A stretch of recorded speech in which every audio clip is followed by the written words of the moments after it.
What's up, Red Wings fans? Welcome inside Little Caesars Arena for another edition of the Forecheck presented by PointsBet. I'm your host, Daniella Bruce, alongside your Red Wings radio play-by-play announcer, Kal, and you have to feel very relieved to be back at Little Caesars Arena after a long road trip. I'll tell you, it really was long. Yeah. What made it long was all the days off in between games. Right. And boy, I'll tell you what, big 2 points yesterday in Buffalo, and the Red Wings really needed that. Yeah, talk about ending a road trip on a high note. Let's look back at what happened last night in Buffalo. It was a very entertaining game, Ken. Unfortunately, I didn't get to watch last night. I was attending my last wedding of the season, believe it or not. But I'll fill you in. Suter gets on the board early, just 16 seconds into the game. Him and Tyler Bertuzzi keeping up the pressure, some great pressure. And Suter, he doesn't give up. He pokes until this puck is in the back of the net.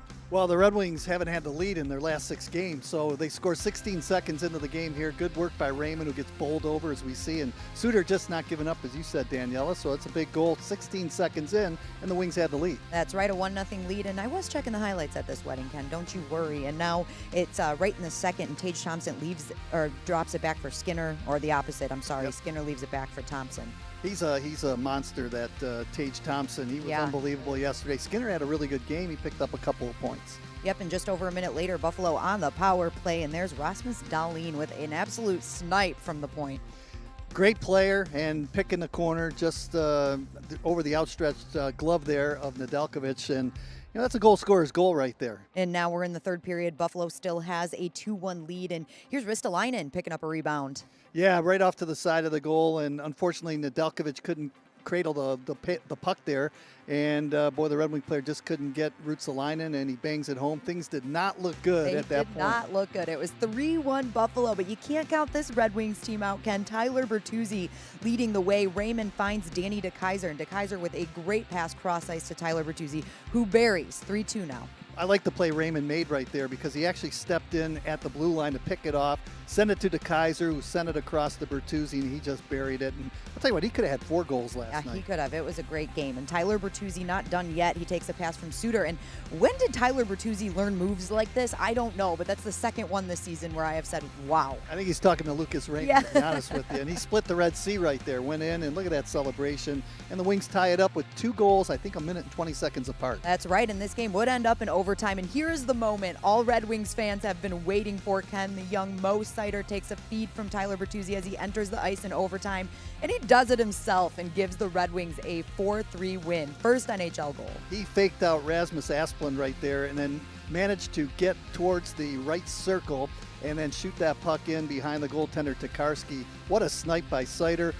What a first goal in the National Hockey League, an overtime game winner. So he was terrific, and so was Lucas Raymond and Tyler Bertuzzi last night. Yeah, looking at Lucas Raymond and Mo Seider, the Red Wings rookies here, they are leading the league right now, number 1 and 2 in rookie scoring. They both had great nights on Saturday. Lucas Raymond had 3 assists, so he adds 3 points to his total, 13 points in 12 games. I was talking with Chris Osgood, because he made the road trip, Daniela, and he was just talking about what a beast Seider is back there on the blue line. The kid's only 19 years old, Crazy. And Osgood said, I played with the best. I played, with Nicholas Lidstrom, Al McInnes when he was in St. Louis, and he goes, this guy at 19 years old can compete with all of them. So, he really has an upside. He's not even filled out yet, so he's going to be a really, really good defenseman in this league and for the Red Wings for years to come. And as I mentioned, Raymond and Seider are number 1 and 2 in the entire NHL when it comes to rookie scoring. They're up there with some other names, but man, they've been dominant for the Red Wings, and they look really good. And,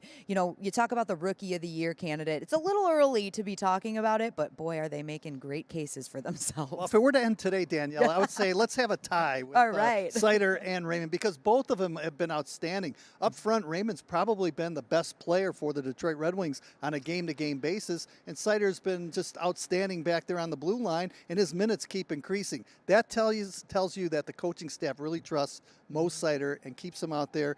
And I think by the end of the year, if he continues his play, he'll probably have more average ice time than a guy like Philip Perron. I mean, he's earning those minutes, right? He looks really good out there, really confident, and he's showing that he belongs in the NHL. And alongside Lucas Raymond with 13 points, Tyler Bertuzzi also has 13 points in the 9 games that he's played. He had 4 points last night against Buffalo. He's just on fire lately, and he has been a catalyst for the Red Wings and leading them to success. Really missed him in Canada, that's for sure, in Toronto and Montreal. But there's something about Tyler Bertuzzi that wherever he's at, the puck follows him, and he just makes plays that you don't think he's going to get to. And whether it's stripping a puck away like he did, and he almost had a goal there towards the end of regulation, or just, on the first goal, just being in front of the net, causing some havoc and making things happen. That's Tyler Bertuzzi to a T. That's right. And tonight, the task doesn't get any easier with the Vegas Golden Knights in town at Little Caesars Arena. They're also on the second half of a back-to-back, so both teams will be pretty even there. But we've got to talk about Jack Eichel, right? The big trade coming out of Buffalo and Las Vegas just a few days ago, Ken. Obviously, Jack Eichel will not be playing for the Golden Knights anytime soon, as he will have disc surgery in his neck. He's had an injury for a while now. But overall, what do you think of the trade that was made between these two teams? Well, hard to really assess the trade right now because we don't know what Jack Eichel's situation is going to be. He needs some pretty intricate surgery, and he hasn't played for a year and a half, almost 2 years right now. So I think the best way to evaluate this trade is to look maybe 2 years from now, and then kind of figure it out. Alex Tuch, to me, is going to really help the Buffalo Sabres. He went over to Buffalo. He's from the Buffalo area. He was always a Buffalo Sabre fan, wants to play for the team, and he's really going to help him out. He's a big, strong power forward, and I think Vegas is going to miss him. I really do. It was a bit of a haul that Vegas gave up for Jack Eichel. You mentioned Alex Tuch and then Peyton Krebs as well, and they gave up a future first, second, and third round pick. So you're really hoping that Eichel pans out in that aspect. And if he does, Vegas looks like they can be a really, really dangerous team alongside Max Pacioretty and then Mark Stone. And you've got Jack Eichel in the center now. And that could be a pretty powerful line. Yeah, really. And I'll tell you what, it's Vegas is rolling the dice, to be honest with you. And no pun intended. Yeah, you well, maybe it is intended. Yeah, pun intended. But they're rolling the dice right now, hoping that Eichel will come out of that surgery and really be a lift to this team. But as you mentioned, with Pacioretty out and Stone out, if Eichel comes back down the road, and that's a good 1-2-3 punch right there. Yeah, that is a great 1-2-3 punch. But Vegas is doing a decent job without the three players that we just mentioned. They were in Montreal last night. As I mentioned, they'll be on the second half of the back-to-back tonight. But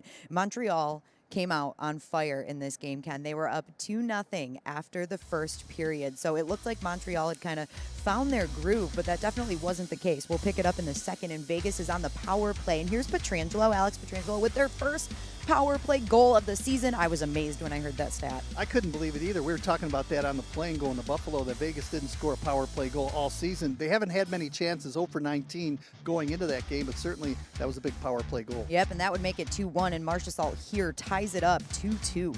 He's been terrific ever since he came over to the Vegas Golden Knights, and probably one of their most consistent players. Yeah, and maybe Vegas found a groove on their power play, Ken, because here they are back with the man advantage, and it's Dylan Coghlan who rips a shot from the circle and scores. This is the first lead Vegas had, and they're going to hold on to it. It's 3-2 Vegas right now. Yeah, Montreal buckled a little bit, and the power play can really help you when it's flowing. Hopefully that confidence won't come into this game tonight against the Detroit Red Wings. So Vegas was 2 for 2 on the power play last night. As we mentioned, that is their first and second power play goals of the season, and they would cash in on 2 empty net goals to end this game, Ken. Vegas wins with a commanding final score of 5-2 over the Canadiens. I'd imagine Montreal, there's a broken stick. They're pretty frustrated after that loss. Yeah, well, they've won 3 games, Montreal, this season, 2 against Detroit, but their fans weren't happy about that one last night. Vegas had to come from behind, and they were off to a really poor start, Vegas. I think they lost 4 of their first 5 games, but they've been on a roll right now. They've won 5 of their last 6,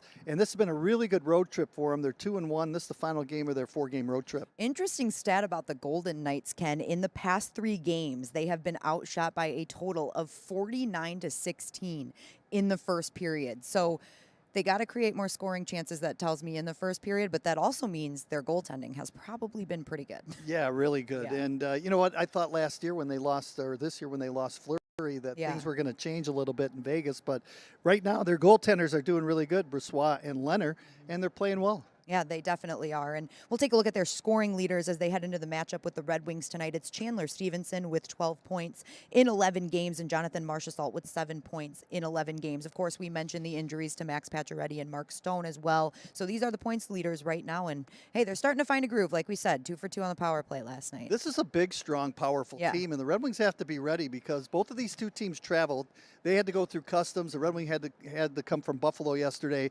But they're a playoff-built type team, Daniela, and they're big and strong, and they can wear you down. So endurance is going to be a key, and I think the Red Wings, in order for them to win tonight, they're going to have to come out just like Montreal did and really then play shut the door hockey on Vegas, because they're a really solid team. Yeah, and a very complete game, as we saw Montreal come out to a 2-0 lead. You can't count Vegas out, like you said, big, strong, and they're finding that power play scoring. So we definitely are going to have to watch out for them tonight. Stone and Pacioretty obviously not in the lineup for tonight. They've been out. They played 2 games this season. Each of them played 2 games on, I think it was October 12th and October 14th, and we haven't seen them since. So lower body injuries to both of them, day to day for Stone, week to week for Pacioretty. And those are 2 players that can put the puck in the back of the net. So when you take Stone and Pacioretty out of their lineup, goal scoring becomes a little bit difficult, and somebody else has to step up. We saw that last night in Montreal, and they're going to have to do it. With that said, the Red Wings are the same way. The Red Wings are getting most of their offense right now from their top line.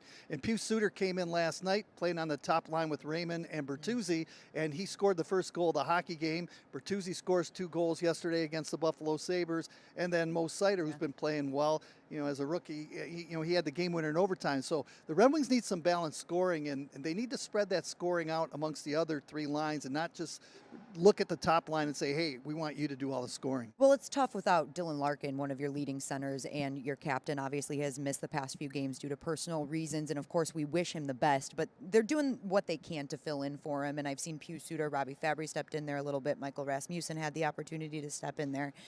Joe Veleno, they're finding a way to get by without Dylan, which is a success in its own. Excuse me. Well, you're absolutely right about that, and they really need Dylan Larkin back in the lineup. Unfortunately, he's been unavailable over the last several games.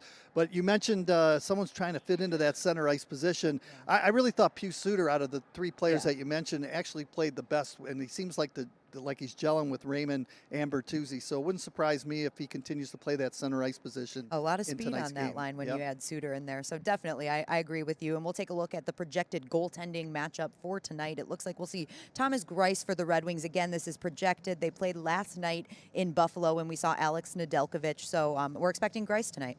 Yeah, Greiss, they've been rotating the goaltenders. I thought Nedeljkovic again was terrific yesterday. He made really big saves, especially late in the second period, that really could have been lights out for Detroit at that point.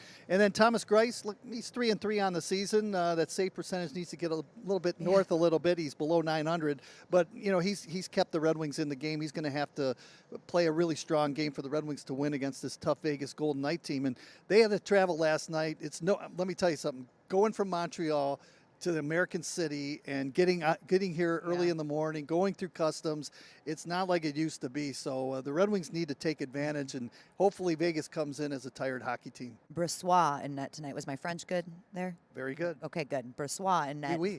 Again, projected to be in net for Vegas, but Leonard has been outstanding, and you saw that Brossoit's record was only 1-0, so he hasn't had much playing experience this season. They've really been relying on Leonard. Do you think that's something the Red Wings could take advantage of? Brossoit's pretty good against Detroit. He's played 1 game. He's won that game at 962 save percentage. So he played well in that only game against Detroit. But both goaltenders for Vegas, the only reason why they're playing good right now is because I think they're getting that solid goal. Yeah.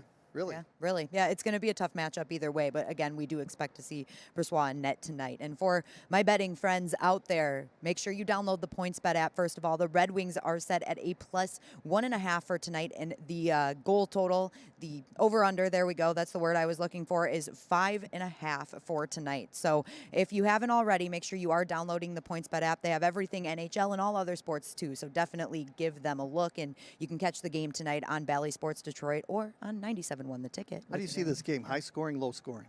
That's a tough call. That is I'm going to go high scoring. High scoring. I'm going to go low scoring. Okay, that's fine. We can devil's advocate there, right, Ken? We'll see who's right at the end. I think it's going to be a goaltending battle. No, usually what happens is when you say you don't think it's going to be a high scoring game, it is a very high scoring game. So I'm going to stick with that. High scoring tonight. There you go. You'll probably win. Yeah, that's right. All right, everybody, make sure you are tuning into the game. Tonight's puck drop is 6 p.m. Don't forget that, a little earlier than normal. So we are very excited to see all of you down at Little Caesars Arena. If not, make sure 97.1 The Ticket or Bally Sports Detroit. Thank you for tuning in to another edition of the Forecheck presented by PointsBet. We'll see you next time.